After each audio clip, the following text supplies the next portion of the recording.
In front of me is Samsung Galaxy A55 and today I would like to show you how you can set up screen lock. First of all, go into settings and scroll down to access security and privacy. Then tap on screen lock at the top. Hit screen lock again and tap on one of those login methods to apply the best one: PIN, password or pattern. Wherever you decided, when you're ready, create your login method. Hit continue. Repeat it to confirm it and select confirm.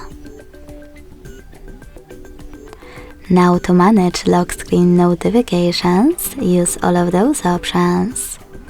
You can always switch them off by clicking on blue switcher at the top. Wherever you decided, when you're ready, hit done.